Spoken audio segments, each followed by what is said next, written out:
Hello friends, this is Neha and welcome to our channel teaching exams. Friends, इस video में हम बात करेंगे सी टेट जुलाई 2013 के हिंदी के 30 क्वेश्चंस की, जो कि होंगे प्राइमरी लेवल के। तो चलिए स्टार्ट करते हैं अपने पहले पैसेज से। हमारा पहला पैसेज है, समाज में पाठशालाओं, स्कूलों अथवा शिक्षा की दूसरी दुकानों की कोई कमी नहीं है। छोटे से छोटे बच्चों को माँ बाप स्कूल भेजने की जल्दी करते हैं। 2-2.5 साल के बच्चे को भी स्कूल में बिठाकर आ जाने का आग्रह भी हर घर में बना हुआ है। इसके विपरीत हर घर की दूसरी सच्चाई यह भी है कि कोई भी माँ बाप बालकों के बारे में, बालकों की सही शिक्षा के बारे में और साथ ही सच्चा एवं अच्छा माता पिता अथवा अभिभावक होने का शिक्षण कहीं से भी प्राप्त नहीं करता। माता पिता बनने से पहले किसी भी नौजवान जोड़े को यह नहीं सिखाया जाता कि माँ बाप बनने का अर्थ क्या है। इससे पहले किसी भी जोड़े को यह भी नहीं सिखाया जाता कि अच्छे और सच्चे दाम्पत्य की शुरुआत कैसे की जानी चाहिए। पति पत्नी होने का अर्थ क्या है, यह भी कोई नहीं बताता। परिणाम साफ है कि जीवन शुरू होने से पहले ही घर टूट बिखरने लगते हैं। घर बसाने की शाला न आज तक कहीं खुली है और न खुलती दिखती है। समाज के और सत्ता दोनों या तो इस संकट के प्रति सजग नहीं है या फिर इसे अनदेखा कर रहे हैं। तो इस पैसेज से रिलेटेड कुछ क्वेश्चन हैं, उनको करते हैं। भी शब्द है, नंबर 1 क्रिया, नंबर 2 क्रिया विशेषण, नंबर 3 संबंधवाचक, नंबर 4 निपात। तो भी शब्द है निपात, ऑप्शन 4 हमारा सही होगा। निपात क्या होते हैं? अव्यय को ही निपात कहा जाता है। जो अव्यय किसी शब्द के बाद लगाकर उसके अर्थ में विशेष प्रकार का बल देते हों, उनको निपात या अव्यय कहते हैं। जैसे सीता भी जा रही है, सीता भी यानी सीता शब्द के बाद जो भी लगाया है वो निपात होगा, क्योंकि सीता के बाद जो शब्द भी लगाया है वो सीता पर एक विशेष प्रकार का बल दे रहा है। सीता भी जा रही है, तो इसे कहेंगे निपात। ऑप्शन नंबर 4 हमारा सही होगा। हमारा अगला क्वेश्चन है, इसके विपरीत हर घर की दूसरी सच्चाई यह भी है कि वाक्य में रेखांकित अंश का समानार्थी शब्द है। रेखांकित कौन है? सच्चाई। नंबर 1 सूक्ति, नंबर 2 वास्तविक, नंबर 3 वास्तविकता, नंबर 4 सद्वचन। तो इसके विपरीत हर घर की दूसरी वास्तविकता यह भी है कि अगर हम सच्चाई की जगह वास्तविकता का शब्द प्रयोग करेंगे तो समान अर्थ बना रहेगा। तो ऑप्शन नंबर 3 हमारा सही होगा। हमारा अगला क्वेश्चन है, घर के टूटने बिखरने का मुख्य कारण क्या है? नंबर 1 बच्चों के बारे में ना जानना, नंबर 2 माता पिता बनने का अर्थ ना जानना, नंबर 3 दाम्पत्य का अर्थ ना जानना, या फिर 4 घर बसाने की जल्दी करना। तो घर के टूटने बिखरने का मुख्य कारण होगा दाम्पत्य का अर्थ ना जानना। ऑप्शन नंबर 3 हमारा सही होगा। हमारा अगला क्वेश्चन है, हर घर में किसी चीज का आग्रह बना हुआ है। नंबर 1 बच्चों को स्कूल ना भेजने का, नंबर 2 बहुत छोटे बच्चे को स्कूल में पढ़ाने का, नंबर 3 बहुत छोटे बच्चे को दुकान भेजने का, या फिर नंबर 4 बहुत छोटे बच्चे को स्कूल में बिठाकर आने का। तो जो हर घर में किस चीज का आग्रह बना हुआ है, ऑप्शन 4 हमारा सही होगा, बहुत छोटे बच्चे को स्कूल में बिठाकर आने का। हमारा अगला क्वेश्चन है, लेखक के लिए किसका शिक्षण प्राप्त करना जरूरी है? नंबर 1 पति पत्नी बनने का, नंबर 2 बच्चों को किसी भी प्रकार की शिक्षा देने का, नंबर 3 अच्छे माता पिता बनने का, या फिर नंबर 4 छोटे छोटे बच्चों का उच्च विद्यालयों में प्रवेश दिलाने का। तो लेखक के लिए किसका शिक्षण प्राप्त करना जरूरी होगा? अच्छे माता पिता बनने का। ऑप्शन नंबर 3 हमारा सही होगा। हमारा अगला क्वेश्चन है, माता पिता को बच्चों की सही शिक्षा के बारे में जानना क्यों जरूरी है? नंबर 1 बच्चों को ज्ञानवान बनाया जा सके, नंबर 2 ताकि बच्चों को उच्च डिग्रियां प्राप्त करवाई जा सकें, नंबर 3 ताकि बच्चे स्वयं प्रवेश लेने योग्य बन सकें, या फिर नंबर 4 जिससे बेहतर समाज का निर्माण किया जा सके।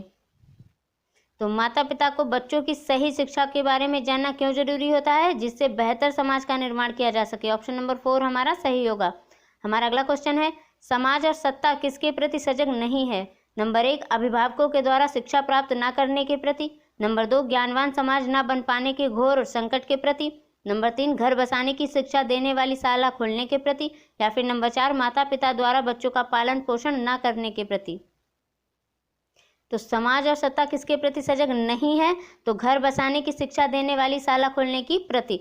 ऑप्शन नंबर 3 हमारा सही होगा। हमारा अगला क्वेश्चन है, लेखक के अनुसार सबसे पहले क्या जानना जरूरी है? नंबर 1 दाम्पत्य की शुरुआत कैसे की जानी चाहिए, नंबर 2 बच्चों के बारे में, नंबर 3 बच्चों की शिक्षा के बारे में, या फिर नंबर 4 माता पिता के शिक्षा स्तर को। तो लेखक के अनुसार सबसे पहले क्या जानना जरूरी है? दाम्पत्य की शुरुआत कैसे की जानी चाहिए। ऑप्शन नंबर 1 हमारा सही होगा। हमारा अगला क्वेश्चन है, माता पिता शब्द युग्म है। नंबर 1 सार्थक निरर्थक शब्द युग्म, नंबर 2 सार्थक शब्द युग्म, नंबर 3 निरार्थक शब्द युग्म या फिर नंबर 4 पुनरुक्त शब्द युग्म। तो माता पिता दोनों सार्थक शब्द युग्म है, तो ऑप्शन 2 हमारा सही होगा। तो ये हमारा अगला पैसेज दे रखा है, नीचे दी गई पंक्तियों को पढ़कर सबसे पहले उचित विकल्प का चयन कीजिए। तो यहाँ से स्टार्टिंग है, पूछो किसी भाग्यवादी से यदि विधि अंक प्रबल है, पद पर क्यों देती न स्वयं वसुधा निज रतन उगल है।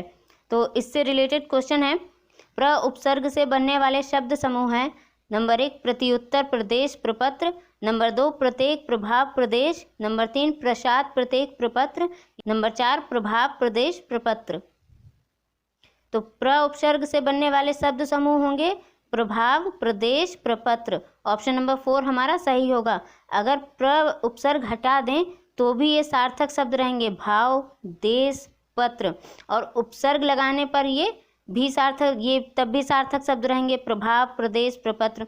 तो ऑप्शन नंबर 4 हमारा सही होगा। हमारा अगला क्वेश्चन है, कवि ने किसकी महिमा का खंडन किया है। नंबर 1 रत्नों का, नंबर 2 विधि के विधान का, नंबर 3 भाग्यवाद का, या फिर नंबर 4 वसुधा का। तो कवि ने भाग्यवाद की महिमा का खंडन किया है, ऑप्शन नंबर 3 हमारा सही होगा। विधि अंक से तात्पर्य है, नंबर 1 न्यायवादी, नंबर 2 न्याय अंक, नंबर 3 विधाता लिखा होना, या फिर नंबर 4 भाग्य का लिखा हुआ। तो विधि अंक से तात्पर्य होगा भाग्य का लिखा हुआ, ऑप्शन नंबर 4 हमारा सही होगा। हमारा अगला क्वेश्चन है, कवि के अनुसार यदि भाग्य ही सब कुछ होता तो क्या होता। नंबर 1 रत्न स्वयं प्रकाश युक्त हो उठते, नंबर 2 रत्न मिल जाते, नंबर 3 पैरों के नीचे वसुधा होती, या फिर नंबर 4 धरती स्वयं ही रत्न रूपी संपत्ति उगल देती।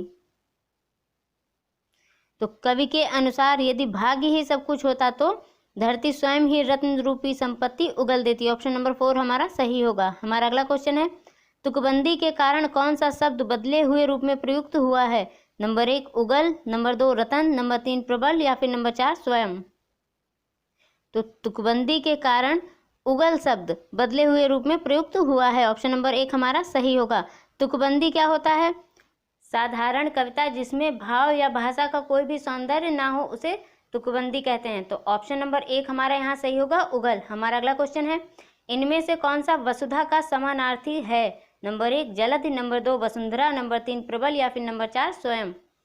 तो वसुधा का समानार्थी शब्द होगा वसुंधरा, ऑप्शन नंबर 2 हमारा सही है। वसुधा भू भूमि धरा धरती पृथ्वी को ही वसुधा कहते हैं, और वसुधा का समानार्थी पूछा है तो वसुंधरा होगा। हमारा अगला क्वेश्चन है, बच्चों की मौखिक भाषा का सतत आकलन करने का सबसे बेहतर तरीका है। नंबर 1 शब्द पढ़वाना, नंबर 2 प्रश्नों के उत्तर पूछना, नंबर 3 विभिन्न संदर्भों में बातचीत, नंबर 4 सुने हुए को दोहराने के लिए कहना।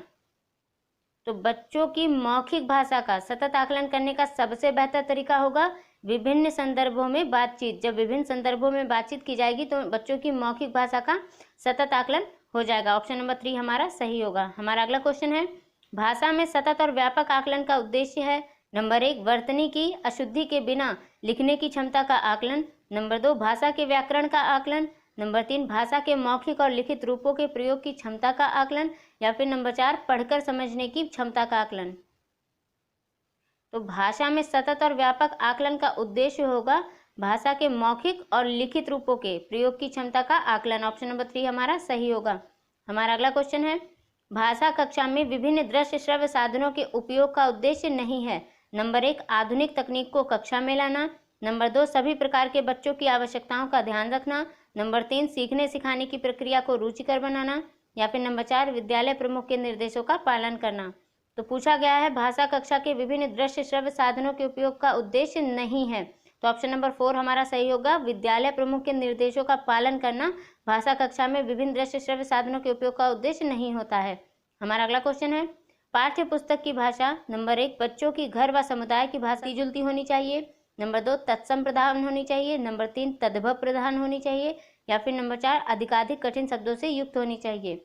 तो जो पाठ्य पुस्तक की भाषा होती है वह बच्चों की घर व समुदाय की भाषा से मिलती जुलती होनी चाहिए, तभी बच्चे सहजता से आपका पढ़ाया हुआ पढ़ पाएंगे, ऑप्शन नंबर 1 हमारा सही होगा। हमारा अगला क्वेश्चन है, प्राथमिक स्तर पर भाषा सिखाने से तात्पर्य है। नंबर 1 भाषा वैज्ञानिक तथ्य स्पष्ट करना, नंबर 2 भाषा का व्याकरण सिखाना, नंबर 3 उच्च स्तरीय साहित्य पढ़ाना, या फिर नंबर 4 भाषा का प्रयोग सिखाना।